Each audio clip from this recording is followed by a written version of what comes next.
भावाच्या उपवासाचे नियम नक्कीच व्हिडिओ बघा। मी संध्या। मी आज तुम्हाला अतिशय महत्त्वाची अशी माहिती सांगणार आहे। त्यातील सगळ्यात पहिल्यांदा म्हणजे पंचमीच्या आदल्या दिवशीचा जो भावाचा उपवास असतो तो कशा प्रकारे करायचा व त्यात कोणत्या कोणत्या पूजा करायच्या याची मी तुम्हाला माहिती सांगणार आहे। तर पंचमीच्या आदल्या दिवशी भावाचा उपवास असतो, मात्र त्याच्याही आदल्या दिवशी म्हणजे आदल्या रात्री तुम्हाला हातावरती मेहंदी काढायची।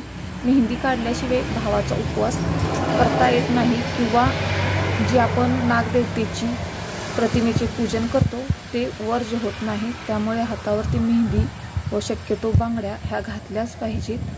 त्यानंतर दुसऱ्या दिवशी तुम्ही सकाळी तुमचे केस ते धुतल्यानंतर तुम्ही नागदेवतेची भिंतीवरती प्रतिमा काढू शकता, कागदावरती किंवा जो ज्योतीचा फोटो मिळतो तो आणून देखील तुम्ही त्याची पूजा करू शकता व त्याला दूध, लाह्या आणि वस्त्रमाळ घालून पिवळा धागा घालून त्याची पूजा करून घेऊ शकता।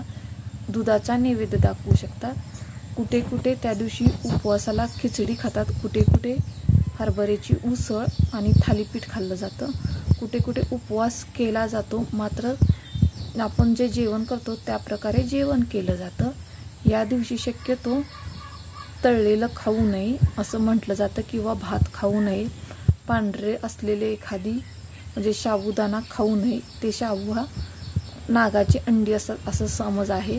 ही परंपरा चालत आलेली आहे, त्यामुळे जिथे तिथे वेगळ्या वेगळ्या पद्धती आहेत। भावाच्या उपवासा दिवशी शक्यतो सगळा आपला साज शृंगार केला जातो। मेहंदी काढणे, नवीन साडी घेणे, बांगड्या भरणे, चुडा घालणे, नव्या नवरीला अनेक प्रकारचे दागदागिने घेणे या दिवशी केले जातात। त्यामुळे हा उपवास कोण नागदेवतेसाठी पकडतं तर कोण आपल्या भावासाठी पकडतं। तुम्हाला ही व्हिडिओ कसा वाटला?